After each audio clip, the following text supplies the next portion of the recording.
British Columbia Institute of Technology acknowledges that our campuses are located on the unceded traditional territories of the Coast Salish nations of Musqueam, Squamish, and Tsleil-Waututh. From the Broadcast Center at BCIT's Burnaby Campus, this is All Talk Radio. You're listening to 1680 The Crow. Good morning, BCIT. I'm Jake McGrail, and this is your Crow News at 10 a.m. Starting right here on campus, BCIT is one of 3 post-secondary institutions in the Lower Mainland to have an anime club. The club had a booth at Fan Expo Vancouver this past weekend to promote what they do. Our reporter Jerison Orashon was at Fan Expo and talked to a student who recently joined the club. Members of the BCIT Anime Club were sitting at their booth in the community zone at Fan Expo Vancouver, spreading the word about the club. Attendants stopped by there to make drawings, talk about anime, and events happening at the expo on Anna Monday. Titus He has been in the club for a month now, and he says being part of it allows him to give feedback on debates related to anime. Despite super small communities, I think if all of us get together, we might actually make a difference in terms of just opinions and feedback. While there are unpopular opinions on aspects of anime, members of anime clubs still share their excitement of its action. Jerison Rochon, BCIT, The Crow. Leaders from both BC United and the BC Conservatives have slammed the provincial government's throne speech. Lieutenant Governor Janet Austin delivered the speech and promises for the year ahead include increased housing protections for renters and new legislation regarding online safety. BC United leader Kevin Falcon says the speech failed to deliver hope to British Columbians and that the budget deficit will only increase unaffordability. BC Conservatives leader John Rustad called the speech dull and says that both the NDP and United have shown in their terms in charge that they can't fix the province's issues. Other topics covered by the throne speech included childcare, reconciliation, and climate change. Climate change was also a hot topic at UBC and its Climate Emergency Week. Our reporter Caitlin No went to UBC to learn what students were doing at Climate Fest. This is a prototype for Chris Wang, a member of the UBC Sustaingineering Club, says all the booths at the Climate Fest are a different way to teach other students about how to make a difference. Well, I guess it's our responsibility to take care of the environment as, I guess, educated young university students. We're going out into the world, hopefully to make an impact, and we want the impact to be sustainable. Wang says he thinks university students are the ones that will make the most difference when it comes to climate awareness. Climate Fest is part of a response to UBC joining other organizations around the world in 2019 to declare climate emergency. Caitlin O, BCIT's The Crow. Infamous serial killer Robert Pickton will become eligible to receive parole, day parole that is, tomorrow. The Port Coquitlam native has been in prison since his arrest in 2002. He was convicted of 6 counts of second-degree murder and charged with the murder of another 20. Day parole is when prisoners can participate in public life during the day, but must return to custody in the evening. Family and friends of some of Pickton's victims have stated they are sickened by the idea that he could possibly be allowed to re-enter the public sphere. As of right now, there is no word on whether Pickton will apply for day parole or if the request would be accepted if he did. In national news, principal dancer and choreographic associate for the National Ballet of Canada, Guillaume Cote, is retiring at the end of next season. The dancer first joined the company in 1998 and is proud of how long of a career he's had. The National Ballet is it's a revolving door in a sense where, in a beautiful way, it's a platform where so many incredible artists get to shine. Yeah, and it's a really happy thing when someone has a career like me and gets to fulfill it to the end. The National Ballet will send him off with a show entitled Adieu, a celebration of Guillaume Cote, in the spring of next year. Avocado toast manufacturers better watch out because for the first time there are now more millennials than baby boomers in Canada. Statistics Canada said the country's average age dropped slightly from July 2022 to July 2023. Looking at the weather now, we're going to see a mix of rain and clouds today, and that is your 10 a.m. news update. I'm Jake McGrail, and thank you for tuning in to BCIT's The Crow.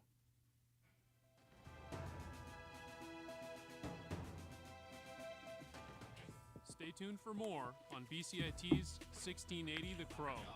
Thank you. We learned that I read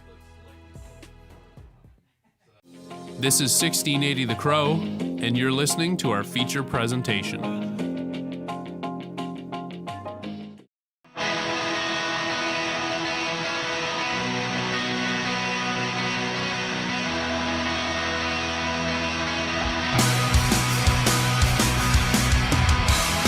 I have had the opportunity to work with people that I idolize.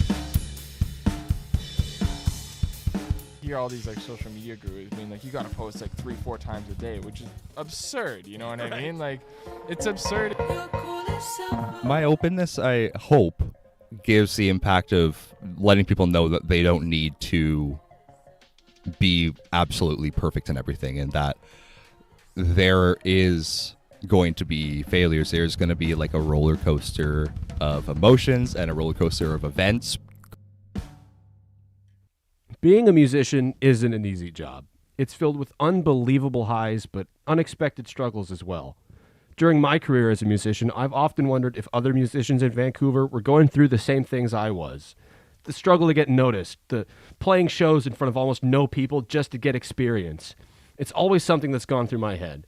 My name is Ryan Bowles, and in this podcast, my producer Grace Miller and I get to know unique Vancouver musicians, learn from their experiences, and most of all, share their stories. This is Making It, Vancouver Musicians.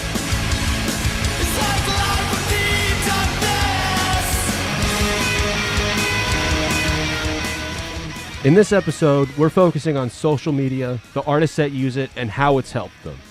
Here we speak to Vancouver drummer Jack Thomas, a man with an unbelievable story and 94.3 thousand followers on Instagram alone, and DJ, producer, audio engineer, and entrepreneur Koji Aiken, who has great insight and experience with how artists can use social media with over 70,000 followers on TikTok.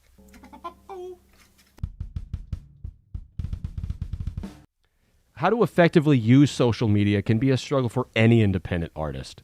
What matters is how you connect with your audience and how you take their feedback and adapt that into your musical content and career. Jack Thomas has a lot of insight into this trial and error process.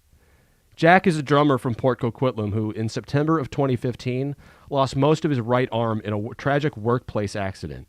But much like Def Leppard drummer Rick Allen, Jack kept drumming, and his story has led to unbelievable opportunities, recently working and performing for Drumeo, a studio in Abbotsford, and becoming a Sabian Cymbals sponsored artist, and notably being featured on the most recent season of Canada's Got Talent. As a musician, as an artist, I recognize the kind of importance to have a presence on social media, as well as building a presence on any new social medias that come in. So it all started off with Facebook, and then it was like Facebook and Instagram, Facebook, Instagram, and YouTube, Facebook, Instagram, YouTube, Twitter, etc., and so on and so on. So like starting off, it was just to have a presence almost. Like I was like, all these big bands are doing that, so I'm going to do that too.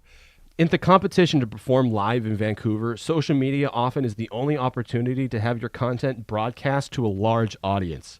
Artists exploring the different types of content they will create helps to define their digital voice. So anytime anyone asks me about how to like start a social media account or how to like use it, I always tell them like, you got to really figure out what you're doing there. And it's like DJing to an empty room, because it's like if you've never touched a DJ deck before, it's like an ideal place to like experiment and play around. DJ Koji Aiken has come a long way from those beginning stages.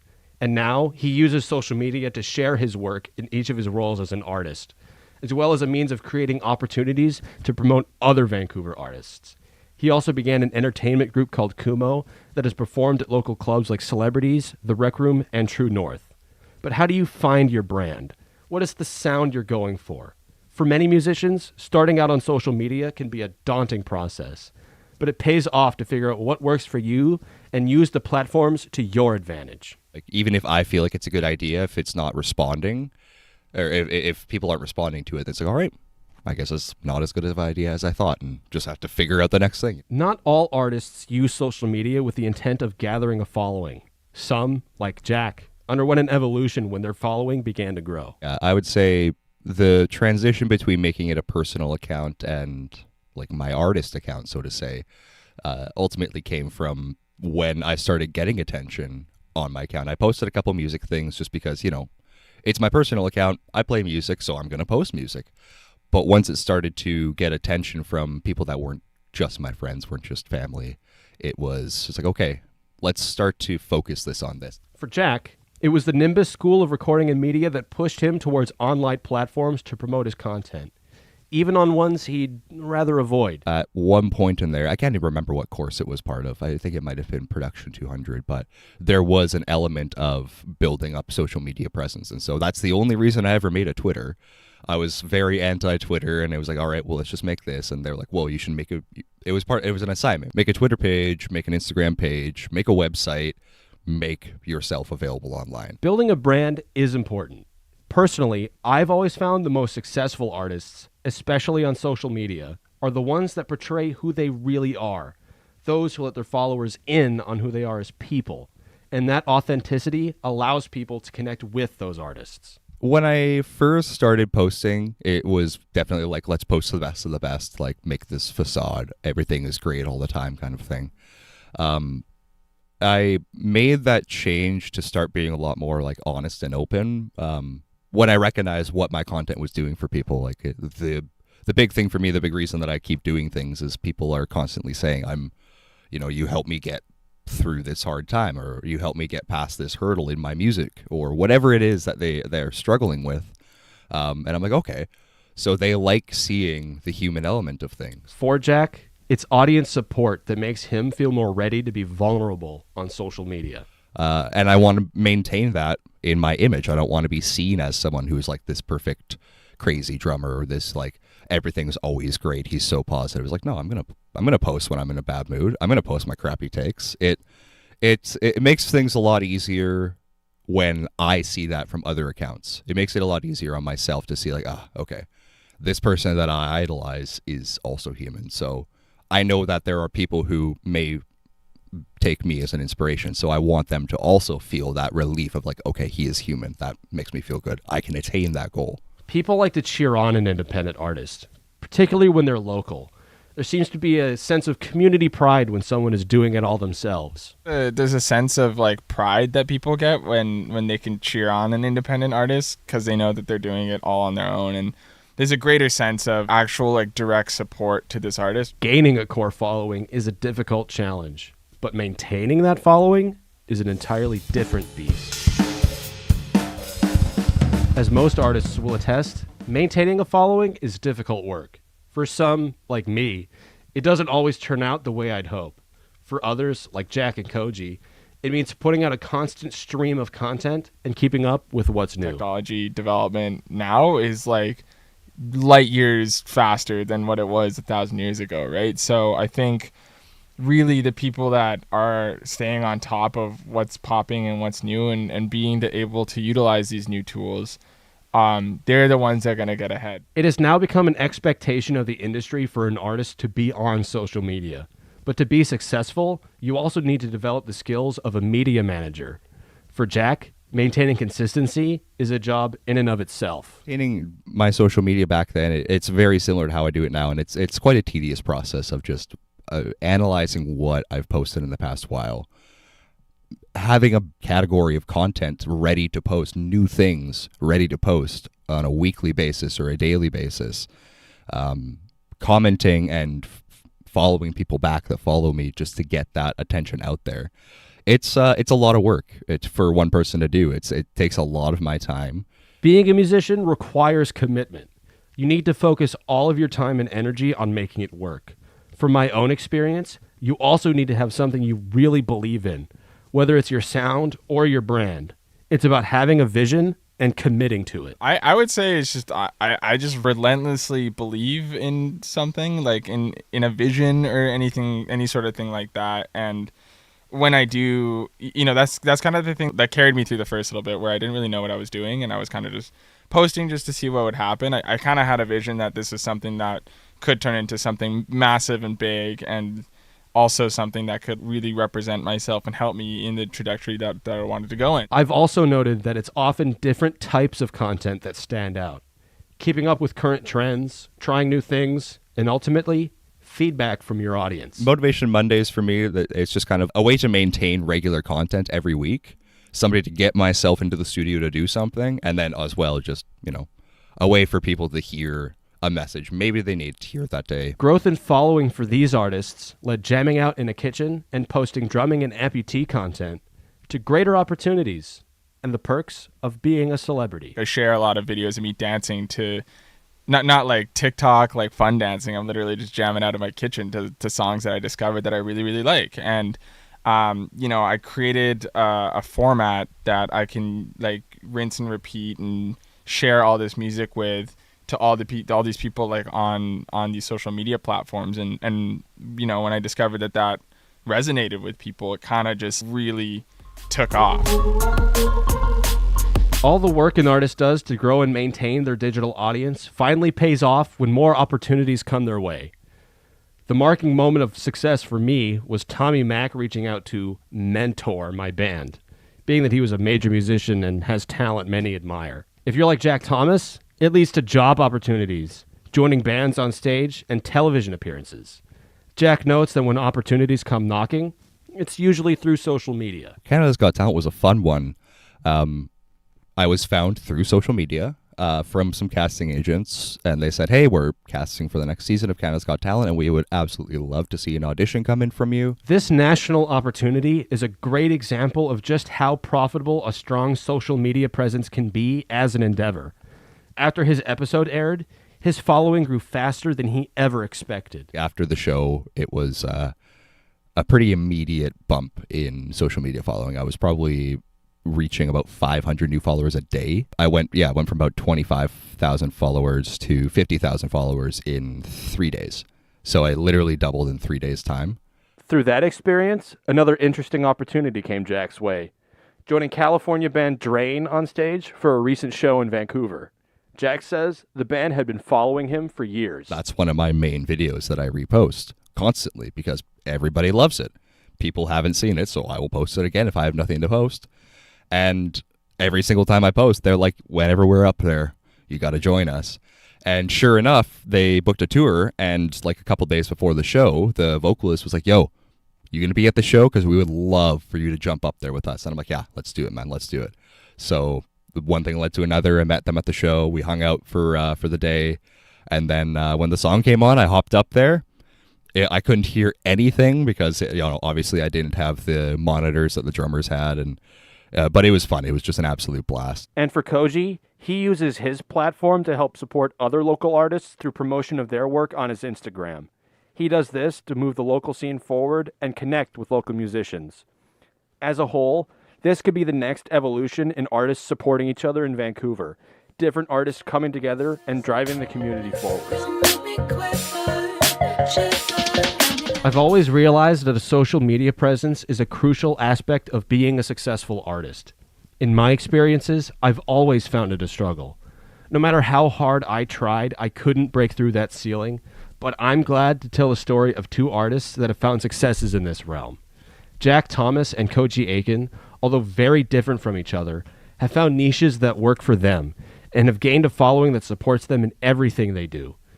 Their individual stories show that to be successful, it's about consistency, work ethic, and not being afraid to try something different. The theme song for this series is Wayward by Skyline Park from their studio album From Dusk to Dawn. Other music provided by Of Oblivion and Koji Aiken. Our podcast and interviews were recorded at BCIT Broadcast Center and the Drumeo Studio in Abbotsford, British Columbia. We would like to thank Jack Thomas and Koji Aiken for their participation in the production of this podcast. Thank you for listening. You can find us on Spotify, SoundCloud, or wherever you get your podcasts.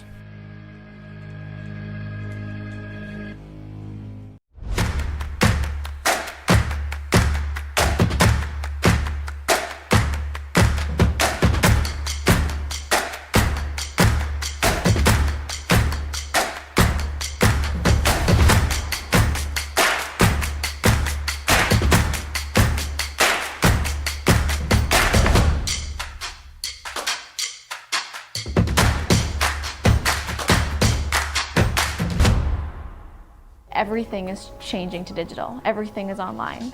People aren't just waiting for the 6 o'clock news anymore. People want their news right now. They want to be able to go onto their smartphone, onto the internet, and see the news that they want to see. Vancouver is growing at, a really rapid rate, the Lower Mainland even, and with the tools that we're given here, we're able to cover all of that. Welcome to BCIT Magazine. I'm Radhika Sikikane. In the program, they really leave it up to you. I mean, the help is there when you need it, figuring out how to use the programs like Premiere, Audition, and figuring out how to use the cameras. But it's up to you to sort of experiment and figure out what you can do when you go out in the field. They brought candles and flowers to remember the student who lost her life yesterday. Teresa May says the international community condemns Moscow. They really make sure that you know the basics and you are able to put out a quality product. I'm Brady Tretanero. And I'm Radhika Sikikane. Thank you for tuning in to BCIT Magazine.